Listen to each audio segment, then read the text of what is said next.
am looking real holiday in this video, and I'll tell you what, I am not mad about it. Hi guys, it's Reagan and welcome back to another video. Today I'm going to be doing the end of the year book tag, which was created by Ariel Bissett, and I will link this year's version of this video down below if you guys haven't seen it already. This is a video just kind of chatting through your reading goals and expectations through the end of the year. 2021 is coming.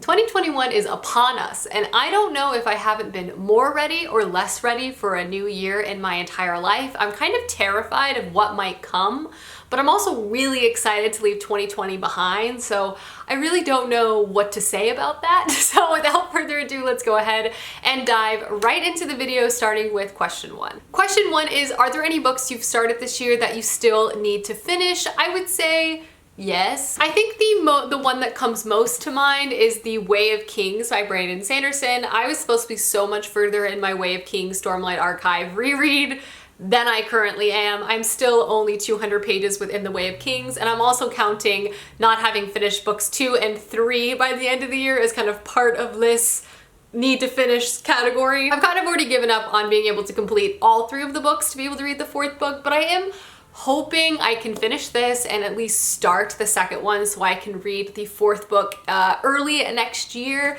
But yeah, I definitely need to read this. Some other books I've started and haven't finished also include Cast, and obviously I'm in the middle of a few books right now which I plan to finish in the next couple of days, but Cast is definitely a book I hope to read before the end of December. It's a long nonfiction novel I'm sort of slowly listening to via audiobook. And then lastly, I guess some unfinished series I would say is I'm really hoping to be able to finish the Live Ship Trader trilogy before the end of 2020, but that is also a little scary to say because those books are very, very long. But hey, wish me luck. I obviously have nothing going on but reading, so you never know. Next question is, do you have a fall or autumnal based book to kind of transition you into the end of the year? And I would say yes, definitely, and that is gonna be Plain Bad Heroines by Emily M. Danforth for me.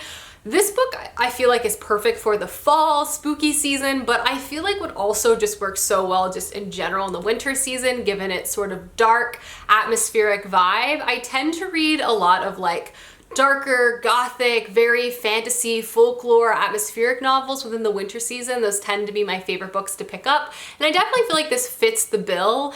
This is a sort of reinterpretation of a gothic horror story that has illustrations. It recently came out and I've been honestly eyeing it and really excited to pick it up. I honestly don't know too much of what this is about, and I'm trying to keep it that way. But the tagline, which is a quote at the top, really sold me. And it is, "I wish someone would write a book about a plain bad heroine so that I might feel in real sympathy with her." And that just kind of captivated me. I want to read about like girls doing some bad things in a gothic setting. It just sounds absolutely intriguing, and I don't know, it might be really, really scary.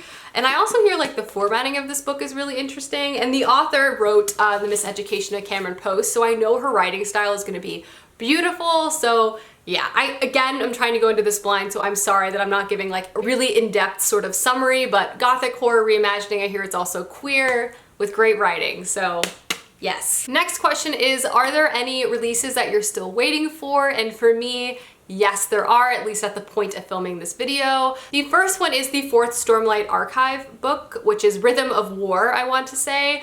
Again, I'm very behind, so I don't think I'll be reading it this year, but I'm still very much anticipating it so I could at least stare at it as motivation for me to get my life together. Next is Burning God by R.F. Kuang. I haven't gotten this in the mail yet. I've seen Instagram, a lot of people have gotten it, and I've just been so jealous. This is definitely a new release that I will be picking up and pretty much immediately once it arrives. If you're not familiar, the first novel is The Poppy War, and it is a grim, dark fantasy story inspired by the Sino-Japanese War, the Song Dynasty, and the Opium Wars. It is dark. It will rip your heart out and eat it in front of you, then laugh at you and throw it in your face. It's just excellent. And the first 2 books I read earlier this year and loved them, so I'm very excited to pick up the 3rd book that is coming out any day now. And then the last book I would mention is A Sky Beyond the Storm, which is the 4th book to the Ember in the Ashes series. I love this YA fantasy series. I think it's one of the best dual perspective angsty, but still has an incredible fantasy plot and world, which is very much Roman inspired. So I think it has just like a lot of great influence. I also feel like Sabaa Tahir has created 2 perspectives that you love very much, want them to be together very much, but also understand why they are tragically torn apart apart on every page. She is literally destroying us. I've been waiting for this fourth book, I want to say now, for over 2 years, so I'm almost like non-believing that it's coming out. So I feel like until I have it in my hands, I won't quite believe it's true. But this is definitely one I hope to prioritize either before the end of the year or early next year, as I don't think I need to reread any of the other books, as I had already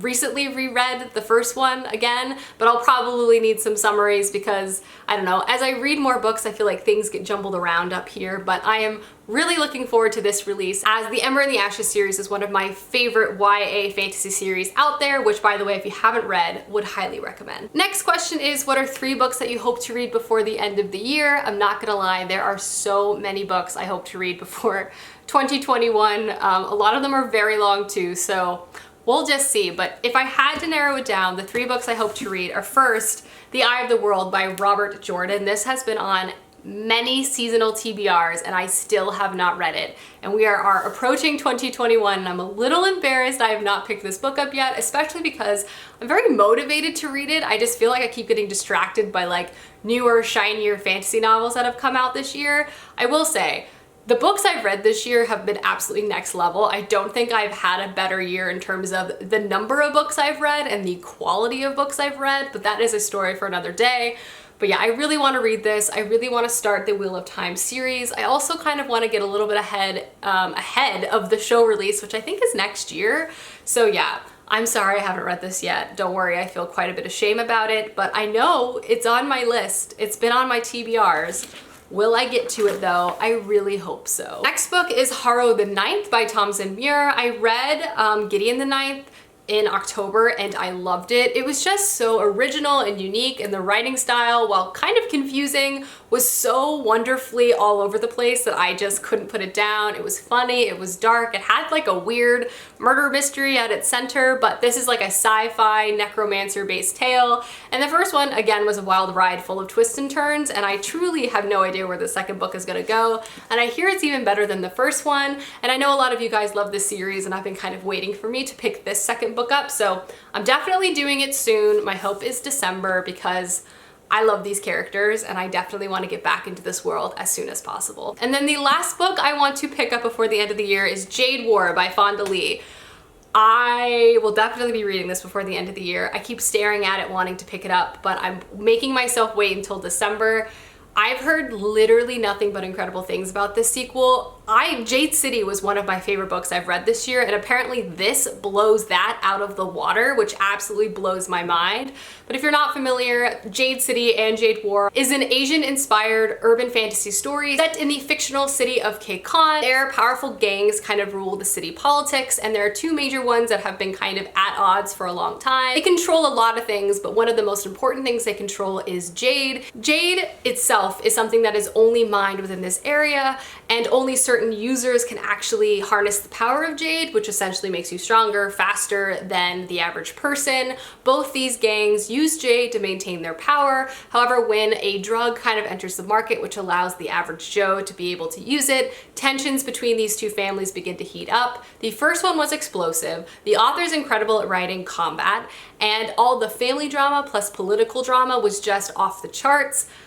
This book is apparently even better somehow, so I'm definitely reading this before the end of the year. Just one of the best fantasy series I have read. So original, so entertaining, and it's gonna be made into a TV show, which just only makes sense, to be honest. Next question is there a book that could still shock you and become your favorite book of the year? And honestly, yes. I feel like there's a lot of books that could fit this list. Again, as I just mentioned, so many books I've read this year have been incredible, and I just feel like I've been so lucky, thank you, at least in terms of reading, that I don't know, I've just been picking up things and they've all been home runs, which has just been so, so nice. A few of them though, one could be Plain Bad Heroines, which I'm definitely anticipating. I just feel like is right up my alley vibe-wise.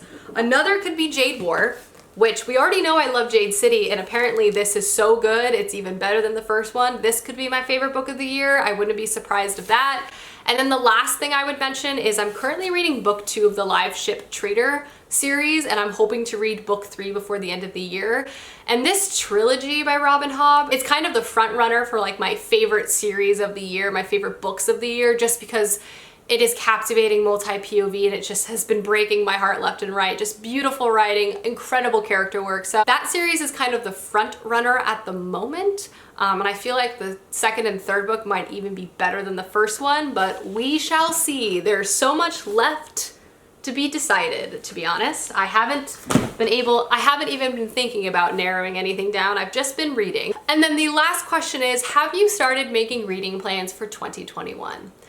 No, not even a little bit. I don't even know if I'm going to have any reading plans. I think I'm honestly going to be doing two things, which I'm happy to chat about now. One is set a Goodreads goal. The book number, I don't know yet. I will decide that on January 1st, as I usually do, and it's usually just a random gut number and I just kind of go with it. And two, I do hope to continue my nonfiction reading, which I have been really good with this past year, which was one of my reading goals for 2020. And I feel like I've especially escalated that near the tail end of this year. So I definitely want to continue my reading of nonfiction, particularly educational-based nonfiction, and just ensure I'm reading about lots of different topics from around the world. I've also just been really enjoying it, especially via audiobook format. So that's something I definitely want to continue on in 2021. But I'll be honest, I'm definitely trying to not set too many expectations on myself for next year. I won't go into it now as there's still so much up in the air, but 2021 is going to be a really big year for me personally for a variety of reasons. All good, I hope, but a lot of change is happening. So I'm trying to not kind of put too many artificial extras. Apologies on being accidentally really like secret. You guys will know in due time, and it's mostly because none of it is confirmed and a lot of things like we're still working through, but yeah, 2021 is going to be really interesting, and I'm actually hopefully looking forward to that next year. It's hard to say with any amount of optimism, but I'm like holding on to a little bit of hope, like a little bit, because there are some stuff that Clay and I and like personally that we're kind of working towards for next year, which is going to be good, I think. Who knows, actually. I'm gonna take that out of the atmosphere. Alrighty guys, that is the end of the year book tag. Let me know down below some goals that you have before the end of the year, as I would love to know, and I will see you guys soon with another video soon. Goodbye.